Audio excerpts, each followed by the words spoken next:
देखो आज के वक्ताओं में क्या क्या कैटेगरी है, सभी का अपना अपना बजट होता है ना भाई, हम इतना बजट करेंगे, हम इतना रुपया लेंगे, इतना रुपया लेंगे। और सुखदेव जी ने कुछ ऐसा बजट नहीं बताया, मैं इतना रुपया लेकर तुझे कथा सुनाऊंगा। पैसा लेकर काम करने वाला तो नौकर कहा जाता है, और बिना पैसा लेकर काम करता है वो बादशाह कहा जाता है। वही सत्य का मार्ग बता सकेगा।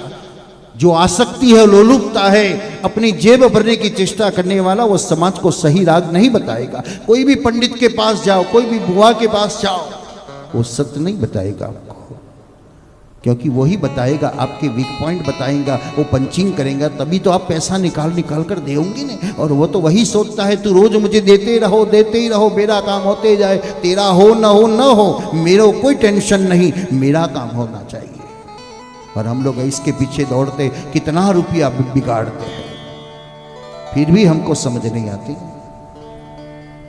एक अहमदाबाद में मेरा एक वैष्णव है, मैं जब भी भागवत कथा करने जाऊँ वो कथा सुनने आता है, और एक ही बार मुझे एक ही प्रश्न करता था, शास्त्री एक बार कभी आप यहाँ आइए, बहुत अच्छा आनंद मिलता है, हम पूरी रात उनके पास जाकर बैठते हैं, बहुत संतोष मिलता है, बहुत का काम होता है। मैंने बोला अच्छा आप जाओ,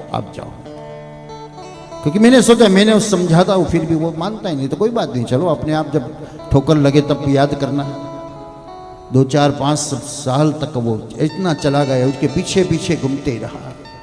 एक बार मेरी अहमदाबाद में कथा थी, वो मिलने के लिए आए, मैंने बोला कैसा चलता है, अच्छा जाते हो ना, वहाँ बहुत आनंद मिलता है ना। अरे गुरु जी जाने दो ना, सब बेकार है, सब फोकट है, सब गलत है, हमने छोड़ दिया।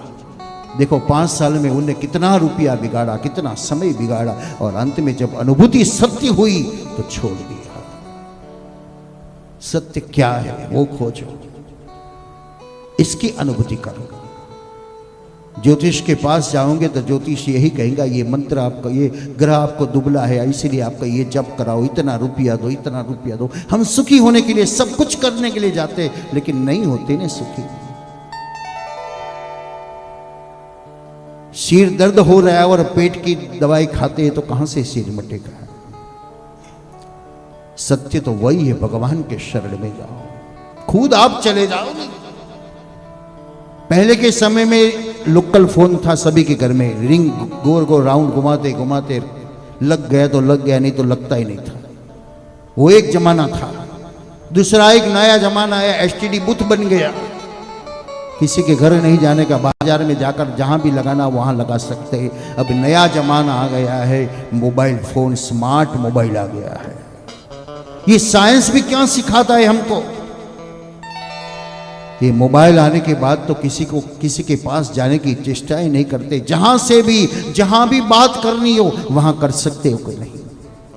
चाहे द्वारिका से बात करो, चाहे अपने कमरे से बात करो, चाहे भोजन करते हुए बात करो, चाहे लेटे हुए बात करो, बस हम बात कर सकते हैं। तो इतना अनुभूति कीजिए अपने अध्यात्म में कि ईश्वर के पास बात करनी हो तो कहीं से भी हम बात कर सकते हैं। बस डायल सही लगना चाहिए, और वो डायल कौन सा है? हृदय का, भाव का डायल है, आर्टिफिशियल नहीं है। हम रोज मंदिर में दर्शन करने जाते हैं, प्रार्थना करते, स्तुति करते, पाठ करते, सब कुछ करते, वो एक रूटीन है। वो भगवान सुनता है कि नहीं सुनता वो तो पता नहीं, लेकिन जब आपत्ति विपत्ति में हमारे हृदय से जो शब्द निकलता है वो इमीडिएटली भगवान सुन लेता है और हमारा काम कर देता है, क्योंकि वो हार्टली प्रिय हो गई। हृदय से वो सुनता है, वाणी से वो नहीं सुनता। उत्तम वक्ता और श्रोता का जो प्रकार बताया है,